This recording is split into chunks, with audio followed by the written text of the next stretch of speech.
I rise today in support of my amendment. The clerk will designate the amendment. Amendment number 12, printed in Part A of House Report number 118-108, offered by Ms. Houlihan of Pennsylvania. Pursuant to House Resolution 495, the gentlewoman from Pennsylvania, Ms. Houlihan, and a member opposed, each will control 5 minutes. The chair recognizes the gentlewoman from Pennsylvania. Thank you, Madam Speaker. Madam Speaker, today I rise in support of my amendment, which would simply require Congress to approve by vote any regulation with an economic impact over $1 billion rather than $100 million, as the current underlying bill is written. Congress does have a responsibility to ensure that federal dollars are spent appropriately with congressional intent and oversight in mind. Yet all of us in this chamber know just how challenging it can be to come to a consensus despite all of our best efforts, let alone to find the time and space on the calendar to do so. Requiring a vote in both the House and the Senate on any regulation with a price tag of $100 million will put in jeopardy consumer protection, healthcare access, and environmental safety. We simply cannot afford in good faith to have this threshold this low. The American people cannot afford for the implementation of these items to be stalled. The rulemaking process is designed to implement laws that have already passed Congress. But the laws that we write and the dollars we spend do, of course, have tangible impacts, which is why this amendment, my amendment, would ensure that only the rules that are over $1 billion would see a vote. As a point of reference, during the Trump administration, only 26 out of 1,327 rules had a price tag of over $1 billion.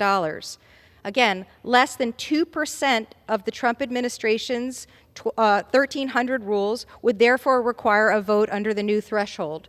To therefore drill down on the math, that would mean less than 30 votes rather than 1,321 votes.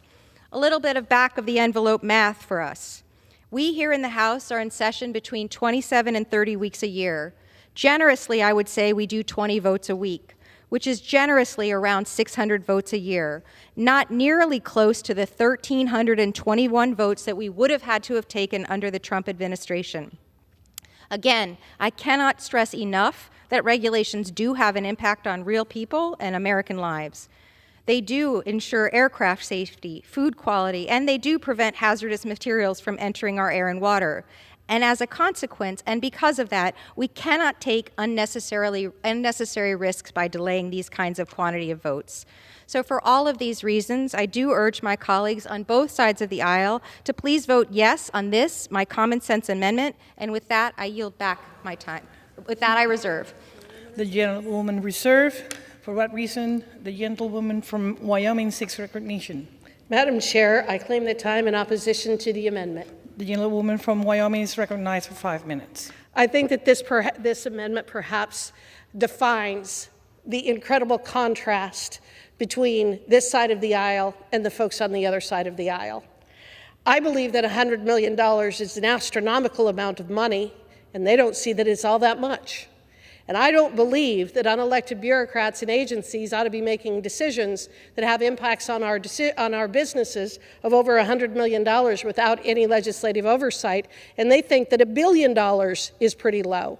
I think that that really epitomizes the difference in our philosophy and how we view government and how we view our responsibilities. Under no circumstance should unelected bureaucrats and agencies be imposing hidden taxes against the people of this country without the accountability of the legislative branch being involved in the decision.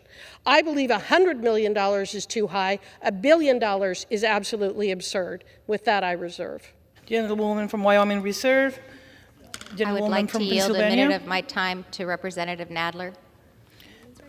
The gentleman is recognized for 1 minute. I thank the gentlelady for yielding. Madam Chairwoman, while the estimate of the economic impact of any rule by the GAO would be highly speculative and should be considered with caution, as the GAO itself said, this rule would at least lessen the harm that this dangerous bill would effect.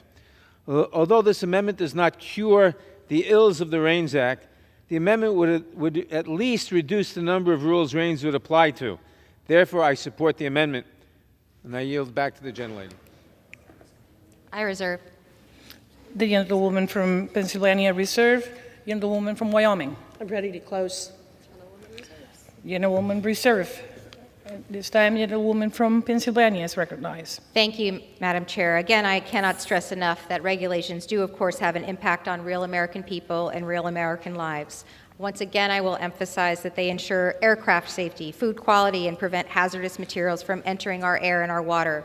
We really cannot take unnecessary risks. If there's one thing the last several months have taught us about this body and the way that we move, is that we cannot move with expedience, and we definitely take an enormous amount of time to vote on any one piece of legislation. And the idea that we would be standing here week after week, month after month, voting on thousands of bills in this way is really a demonstration of the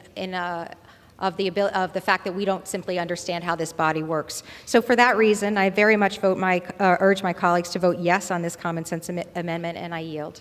The gentlewoman from Pennsylvania yields back. Gentlewoman from Wyoming. Again, I'm going to say I think that this is clearly an effort to abdicate our responsibilities to legislate.